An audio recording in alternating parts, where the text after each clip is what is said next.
آپ سب کو میری طرف سے بہت بہت سلام۔ آج ہمارا مضمون ہوگا موجودہ دور میں میرا کردار۔ آپ سب لوگ جانتے ہیں کہ کرونا وائرس کی وجہ سے پورے ملک میں لاک ڈاؤن ہے، سب کچھ بند ہے اور لوگ گھروں میں محدود ہو کر رہ گئے ہیں۔ اس طرح کے حالات ہم بائبل میں بھی دیکھتے ہیں۔ ہم قضات کی کتاب 6 باب سے پڑھیں تو میں آپ کے سامنے اس کی پہلی آیت پڑھوں گا۔ اور بنی اسرائیل نے خداوند کے آگے بدی کی اور خداوند نے ان کو 7 برس تک مدیانیوں کے ہاتھ میں رکھا۔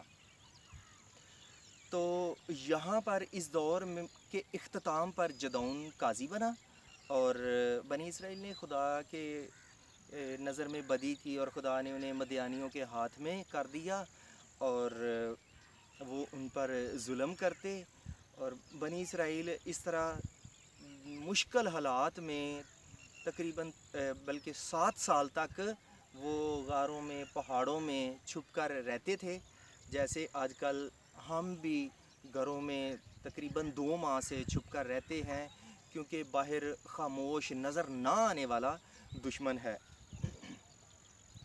تو بنی اسرائیل جو کچھ بوتے، مدیانی عمالیکی اپنے اونٹوں کے گولوں کے ساتھ آتے جو بے شمار ہوتے اور سب کچھ چٹ کر جاتے، اور بنی اسرائیل ڈر کے مارے کچھ نہ کہتے۔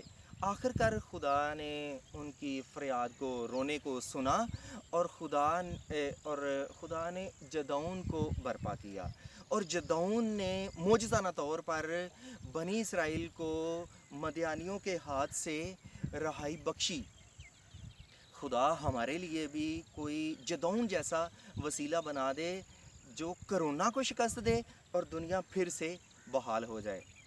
تو آج کل لوگ ایک دوسرے کی خیریت دریافت کرنے کے لیے فون پر رابطہ کرتے ہیں۔ تو بعض لوگ کہتے ہیں جی گھر میں رہ رہ کر بور ہوتے ہیں، فارغ ہوتے ہیں، وقت نہیں گزرتا، نیٹ کیبل فلمیں دیکھتے ہیں، اب کوئی پروگرام مس نہیں ہونے دیتے، تاش سگریٹ لوڈو خوب چلتی ہے اور پتنگ بازی بڑی کرتے ہیں۔ تو جو شخص گھر والوں کے ساتھ رہ کر بور ہوتا ہے، تنگ پڑتا ہے، اس کا مطلب ہے کہ اس کی توجہ کا مرکز کوئی اور ہے، جبکہ رنگ برنگ کی دنیا مشکل حالات میں کام نہیں آتی۔ مشکل حالات میں آپ کے گھر کے جو فرد ہوتے ہیں وہی کام آتے ہیں۔ تو کرونا کی وبا تو واقعی ایک بہت بڑا مسئلہ ہے، لیکن اگر تعمیری سوچ سے دیکھیں تو جو خدا نے ہمیں وقت دیا ہے خوشی کے ساتھ اپنے گھر والوں کے ساتھ گزارنا ہے، اور انہیں کبھی بھی یہ احساس نہ ہو کہ فلاں ہمارے ساتھ رہتے ہوئے، وہ ہمارے ساتھ رہتے ہوئے تنگ پڑتے ہیں، بور ہوتے ہیں، کیونکہ یہ احساس رشتے میں دراڑ پیدا کر دیتا ہے اور جو بے رخی کے برابر ہے، اور بے رخی دل توڑنے کے مترادف ہے۔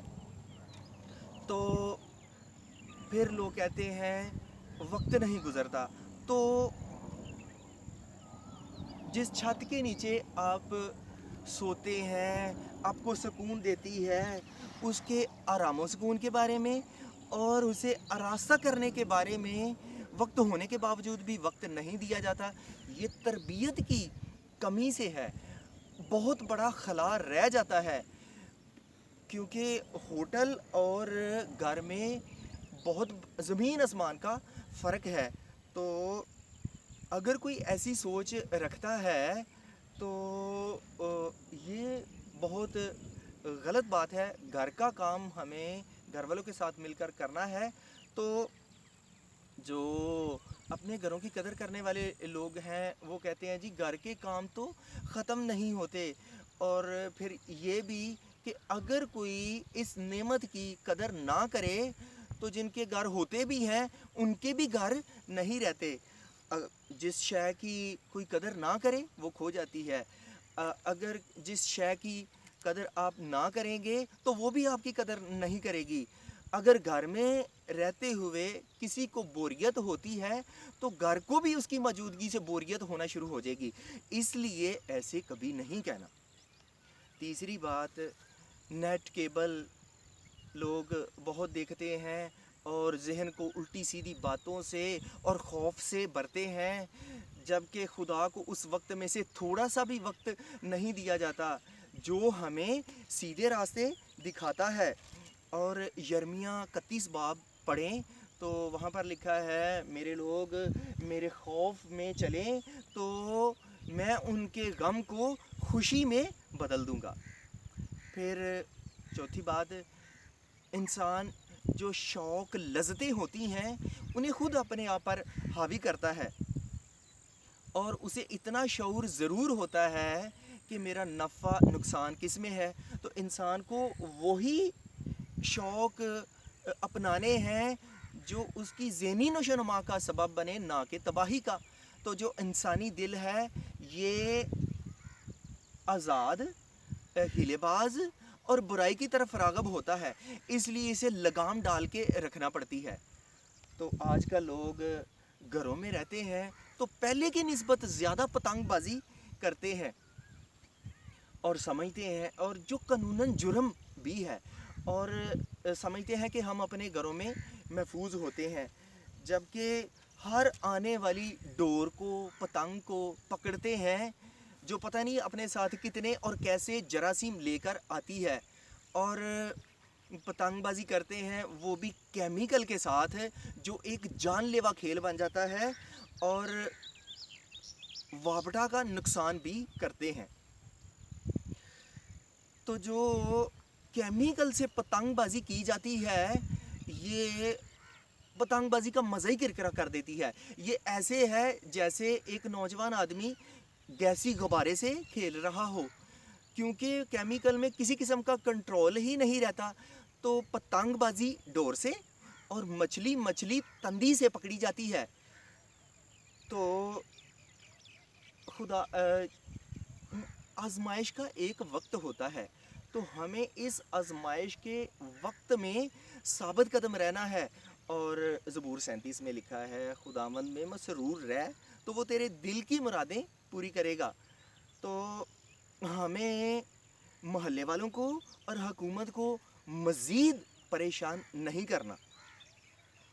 پھر چند ایک باتیں اور، کہ کچھ لوگ اتنے کھاؤ ہوتے ہیں کہ 4 بندوں کا اکیلے کھا جاتے ہیں، حتیٰ کہ سوتے میں بھی منہ کو خالی نہیں ہونے دیتے، جبکہ جنگوں بحرانوں میں اتنا زیادہ کھانے والی عادت کو ختم کرنا ہے، اور لوگ کہتے ہیں لڑائی اور نیند اور زیادہ کھانے والی عادت کو جتنا چاہے بڑھایا جا سکتا ہے۔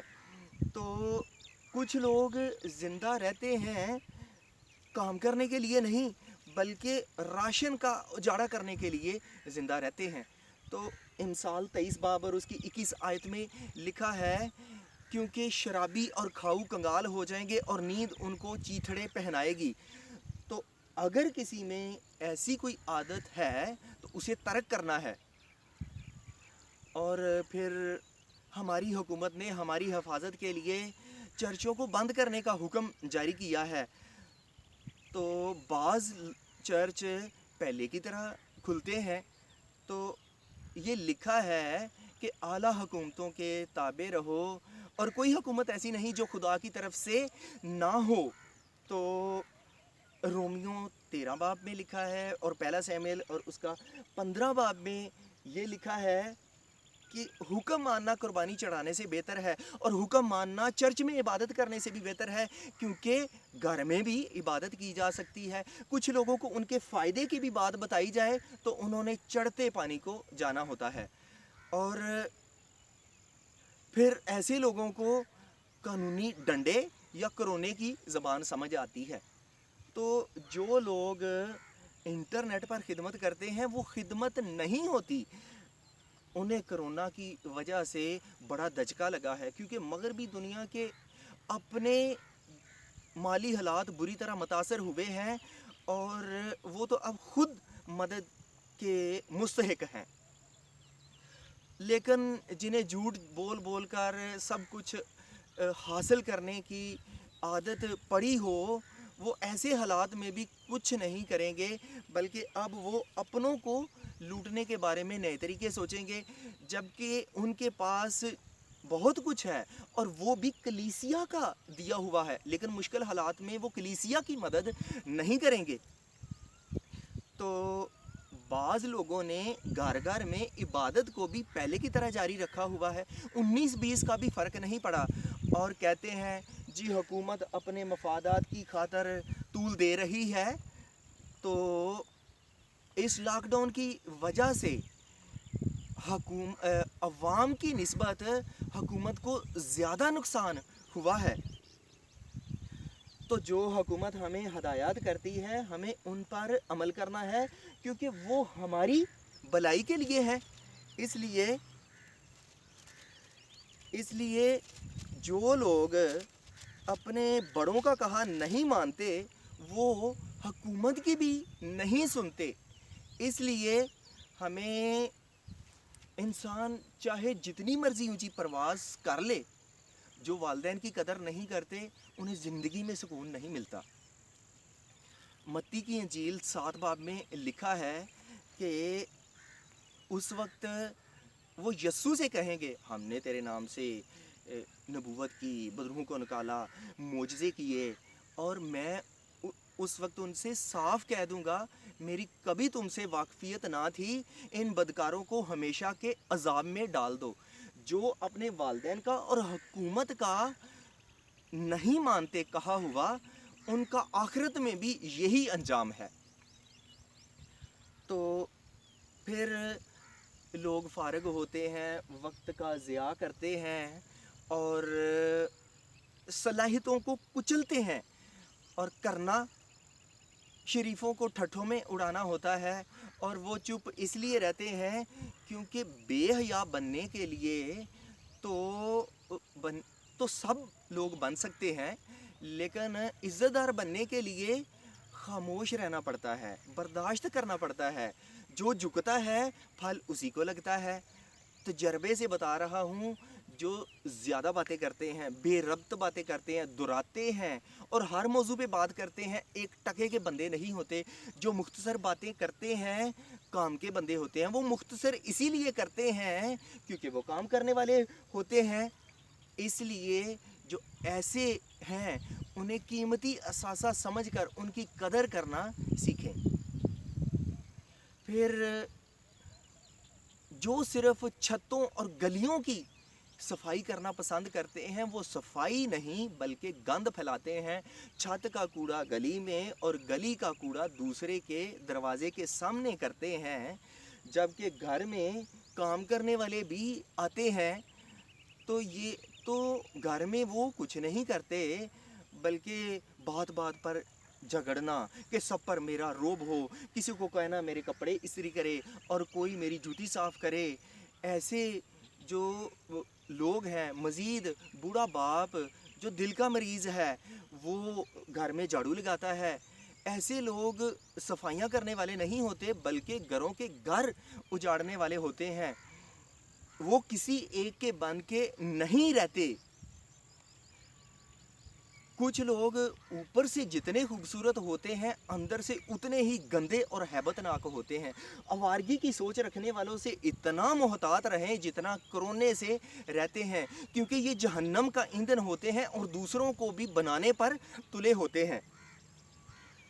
پھر بعض لوگ اپنے نوکروں سے اتنا برا سلوک کرتے ہیں اور ان کے ہر کام میں سے کیڑے نکالتے ہیں، بے عزتی کرتے ہیں، گالیاں دیتے ہیں، ناروا جملے کہتے ہیں، کیونکہ وہ انہیں انسان ہی نہیں سمجھتے اور وہ ان سے کسی قسم کا رشتہ بھی بحال نہیں رکھنا چاہتے۔